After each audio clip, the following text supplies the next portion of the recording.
Alright, it's the 3rd of January, and it's going to get a quick update on my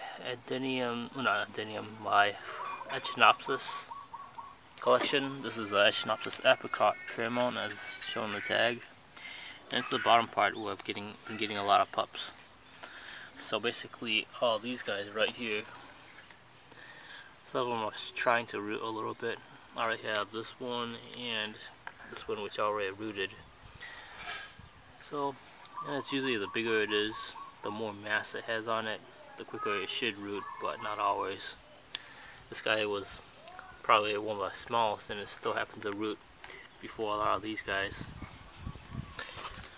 And I usually leave these on there until they get close to an inch, because if they're too small, sometimes they can't sustain themselves, and sometimes they basically sink into the soil when you water them. So yeah, I like to make sure they're at least this big or bigger. And I'll probably wait another week or so for these guys, and they should be fine. And basically all these points, every single one of these points can turn into a pup. So I can probably keep on taking them off until there's hardly any points left. And then I'll just let that grow. And this is actually the top part which I took off, which rooted really easily. And right now it's probably getting close to the size of what this original plant was. It definitely has the diameter, so looking at a golf ball for comparison, it's way bigger than a golf ball.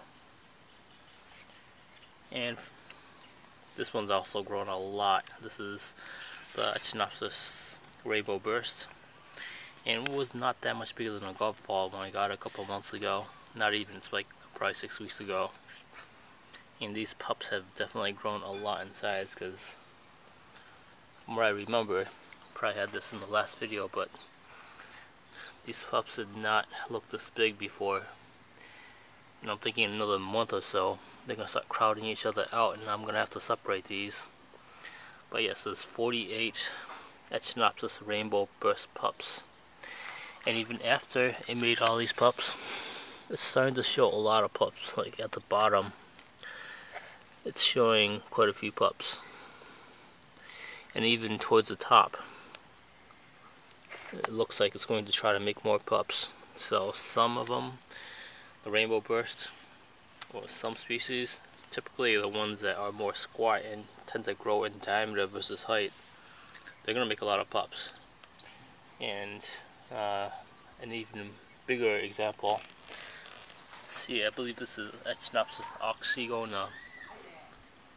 You can see right here and right here and right here, some of them are already taking root for sure, because they're starting to show the brighter green, which means they're swelling up and they're starting to grow from the top, while others have not yet.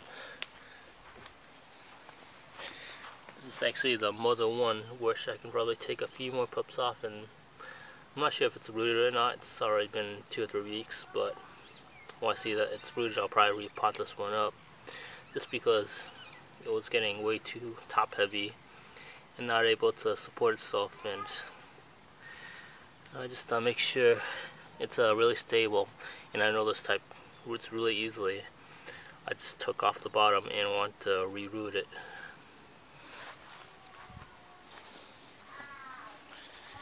And this is my echinopsis Maria Piazza, and I actually counted 16 pups on this guy, and it's not even super big either. Like, this is a golf ball for reference, so yeah, it's probably like 1.5 times the size in diameter of a golf ball, maybe a little bit more or less, but you know, it's not that big, and it already has a lot of pups. Sometimes they can literally be smaller than a golf ball. This is echinopsis rebel, and it already has 2 pups, one on this side and one right over here.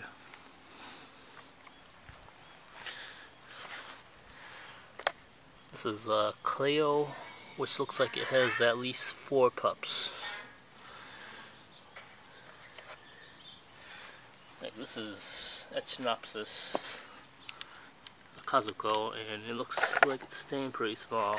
Sometimes they're slow growers. And this is another one That's relatively squat.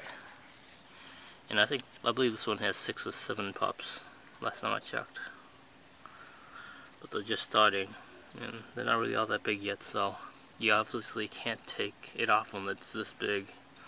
Should try to wait till it's close to an inch, maybe 3/4 of an inch would still work for the most part. For example, sometimes even when they're this tiny they can still work, but I prefer to wait till they're closer to this size. And this is, that's like a M4, and this one's got 2 forming. It might have more, but that's all I see right now. And then this is another tiny one, smaller than a golf ball. It's a hybrid Wildermanni, and it looks like it has 1-2 pups forming. Sometimes you have some below the soil, which I'm not going to check. And sometimes they can get a lot bigger, like these guys. These guys are well bigger than a golf ball.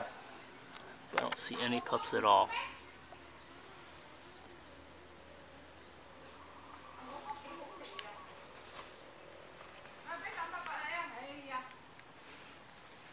But yeah, it all really depends. From what I heard, the ones that get really big really fast but do not pup, like these guys, they tend to flower sooner. And at this size, these guys are over 2 inches in height.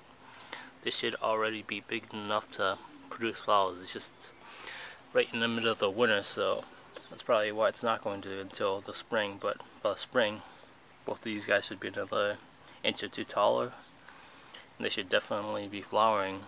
Well, for the ones that pup like this, the Maria Piazza, which probably has the highest tendency to pup, you probably have to take off a whole bunch of the pups in order to get these guys to produce flowers for you.